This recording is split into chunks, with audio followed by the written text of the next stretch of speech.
Nothing justifies a man laying a hand on a woman without her consent. It's rape if you cannot give consent. It is assault. It is never, never, never, never justified.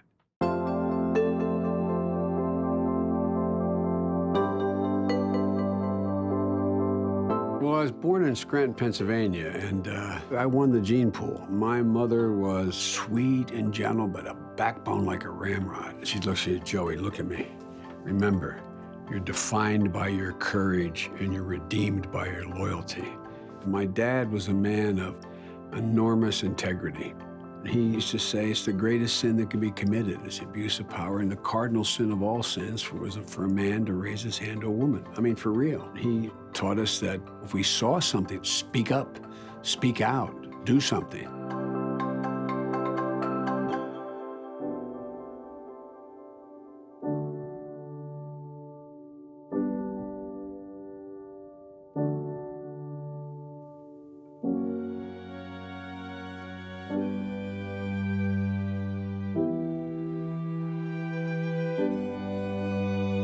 I commuted every day from Delaware, and right after the accident, I realized every time I'd leave, my two boys would worry about his dad coming back. The decision I made was whenever my children wanted me, I would stop whatever I was doing and do it without exception. And then Jill came along and saved our lives, basically. I mean, I had to ask her 5 times to marry me. The 5th time, she said, okay. And my sister, who's a great friend of hers, said, what made you change your mind? She said, I fell in love with the boys.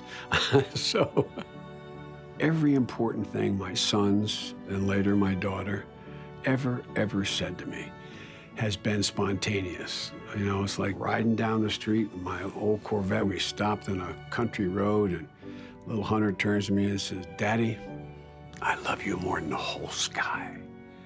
I'm not sure what I would have done had my 2 boys not survived, because I knew I had an obligation to them, but it turns out my boys ended up raising me.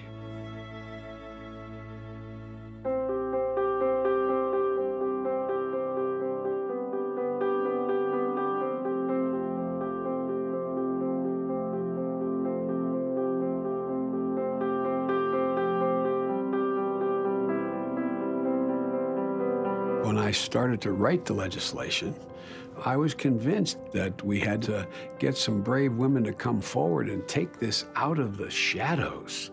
It was the dirty little secret that no one wanted to talk about. There was a young woman at a small Catholic college, and she agreed to come and testify.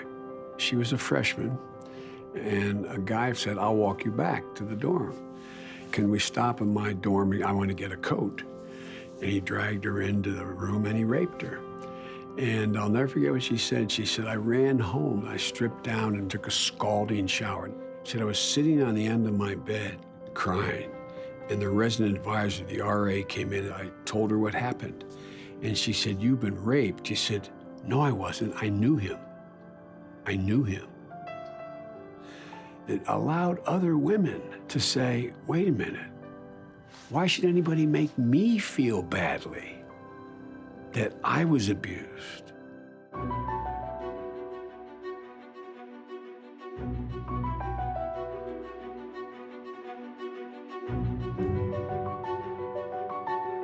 When I became vice president, the president asked me, is there anything I wanted? I said, yes, I want to take the Violence Against Women Act and I want to bring it inside the vice president's office.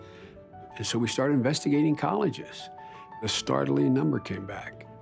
1 in 5 women dropped off on a college campus going to be the victim of sexual violence. I spoke with over 150 college presidents, which really made them uncomfortable. A lot of them didn't like it. I held a town meeting with tens of thousands of students, and I said, if we could do anything to make you feel safer, what would it be?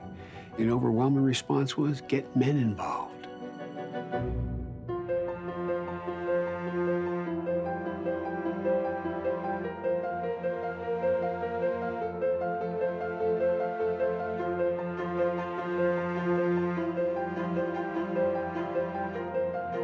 There's just an awakening, and women are coming forward now who've been victimized because they give hope and courage to other women.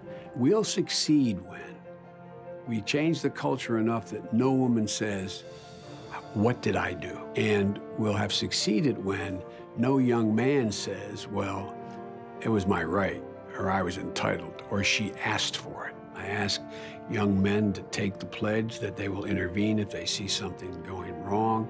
It's on everybody to change the culture. And so as long as there's a breath in me, I'm going to continue to be engaged in this.